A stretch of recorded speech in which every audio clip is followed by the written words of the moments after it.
हाँ जी की हाल है जी ठीक हो यार अज लाहौर कलंदर नैन जी नूं कहंदे ने ना कुत्तियां कंधां ते चढ़ा दित्तियां ने सकून कर दिता अमन शांति क्योंकि ये जिहड़े हैगे ने ना कराची वाले जिहड़े सहाफी ने इन्हां ने अजीब जिन्हों कहंदे तूफाने बदतमीजी मचा रखिया सी कि इन्हां नूं शर्म भी कोई नहीं आती। मैनूं ये नहीं समझ आती कि कराची की आम आवाम तो साडे वर्गी शदादी है लेकिन जिहड़े सहाफी ने खासकर जिहड़े जान बुझ के जिन्हों कहंदे ने ना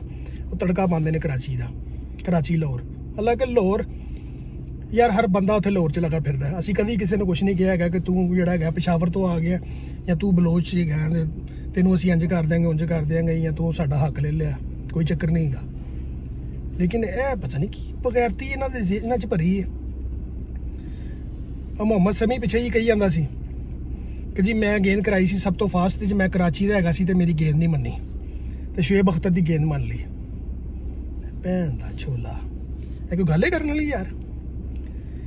फिर तो सरफराज नूं देखो तुसीं अल्लाह पाक ने कितनी इज्जत दी जदों तक आजिज़ी च रहा कितनी इज्जत मिली रखी ठीक है। तो यह पिछे जी जिहड़ा हैगा हवा खराब होई दाहरे उन्होंने शुएब अख्तर वगैरह सारे ने मैं कहना यह शुएब अख्तर नूं गालां कढदे सन कि यार इन्हें सरफराज की तनकीद बड़ी की। मैं कहना कि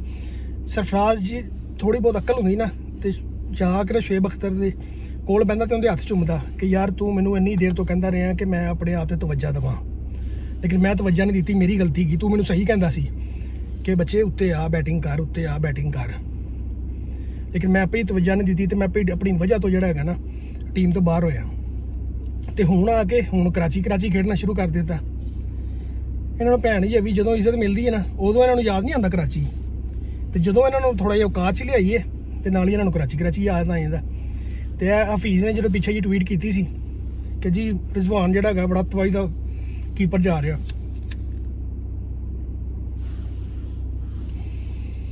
तो उत्थे भी तकलीफ होगी। चलो सरफराज यार सरफराज का लैवल हो रहेगा उन्हें तो असीं गल नहीं कर सकते उनका लैवल हो रहेगा लेकिन उनकी जगह तो वो कहते हैं ना कि घोड़ियां दी रेसां च घोड़े दौड़न ठीक है तुसीं गधे दौड़ान डे हो। चलो गधे भी ठीक ने तो भैन दे लोड़े ते नाना नसाओ ठीक है। आमर विच भैन पेश करन आ गया इनू कुआरी हवे नूं इन्नी जिन्हों कहते हैं ना इनू भैन चो नूं इन्नी अकल नहीं हैगी या इन्नी शर्म नहीं हैगी इहदे विच साले तू मुल्क वेचिया तेन तो चाहिए भैन चो तो अपना मूँह ही ना वहा किसी को तेन तो चाहिए ही अपने आप से अग ला लेंदा अपने तो पेट्रोल सड़ के कुड़ी दी लैने 125 के उत्ते गेंद तेरी जाती कोई नहीं तो फुद्दी के नखरे तेरे इंज करना जिवें भैन नूं लानी कल्ला ही तू जिहड़ा है ना भलवान जम्मिया सारी टीम च। बुद्धी दे दी अज वेखी एक्टिंग किवें करन डिया सी पुत्तर शहीन का मुकाबला ना कर शहीन दे पासकू भी नहीं गा भैन नूं लानी तेरी गेंद 125 के उत्ते जाती कोई नहीं तू वखरा ही भैन बदमाश बनाया फिर वो बच्चे ये इकलौं भैन चो जिन्होंने साउथ अफ्रीका भी नहीं खिलाते उनके को कुड़ी हवे कवर च 20 स्कोर खा गया तू वो भी 19वें ओवर च जिथे भैन चो बंदा 5 तो स्कोर नहीं खाता। लख लानत यार तेरे ते